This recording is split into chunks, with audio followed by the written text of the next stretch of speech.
একদল মুসলমান যারা কখনো তাদের জীবন নিয়ে অভিযোগ করেনি, অনুযোগ জানায়নি, এরকম করা নাকি তাদের স্বভাব বিরুদ্ধ। হাজারো সমস্যা থাকলেও হাসি মুখে বলে ফেলে খুব ভালো আছি, খুব ভালো আছি। আর তারাই আজ বলছে খুব একটা ভালো দিন যাচ্ছে না, ভালো নেই আমরা, ব্যবসার অবস্থা খুবই মন্দা, খুবই খারাপ দিনকাল যাচ্ছে আমাদের।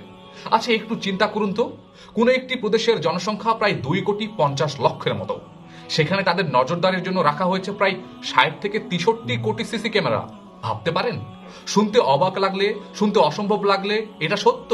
এই নোংরা কাজটি করে দেখিয়েছে চীনা সরকার, অথচ চীনের পা ধরতেও আমরা কুণ্ঠাবোধ করি না।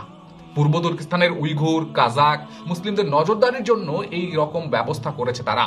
এই নরপিশাচেরা সাথে চাইনিজ পুলিশদের প্রহার তো আছেই, সেগুলো কি আপনারা জানতে চান না?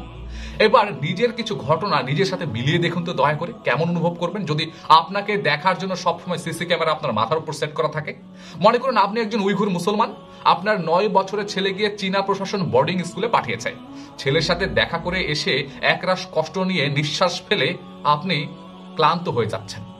কাশগড়ের চিড়িয়াখানায় যেমন লোহার গারদ দেখেছিলাম, ছেলের স্কুলেও তেমন গারদ দেখে আসলাম বলে বউকে জড়িয়ে ধরে কান্নাকাটি করছেন। কেমন লাগবে? ধরুন আপনার একটি আদরের মেয়ে রয়েছে, যাকে আপনি নিজে হাতে ছোট থেকে বড় করেছেন, লালন পালন করেছেন। তাকে নিয়ে আপনার জল্পনা কল্পনার কোনো শেষ নেই। তাকে ভালো একজন মুসলিম ছেলের সাথে বিয়ে দেবেন, তার ভবিষ্যতে শেষ বয়সে নাতি নাতনির সঙ্গে আনন্দে দিন কাটাবেন। কিন্তু সেই মেয়েকে জোরপূর্বক চাইনিজ হানরা, কাফিরেরা বিয়ে করেছে, তার সঙ্গে একই বেডে জোরপূর্বক শুয়ে আছে। কেমন লাগবে? যারা আপনার ছেলেকে কনসেন্ট্রেশন ক্যাম্পে নিয়ে তার উপর পাশবিক নির্যাতন চালাচ্ছে, কেমন লাগবে?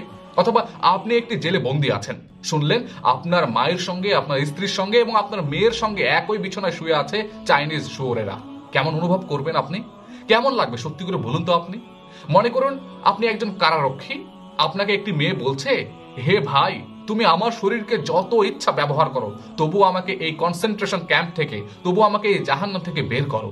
কেমন লাগবে আপনার? অথবা আপনি একজন ধরেন শিক্ষক, নিজ দেশের সংস্কৃতি শেখান বাচ্চাদেরকে, নিজ দেশের সকল কিছু ভালো দিক শেখান বাচ্চাদেরকে।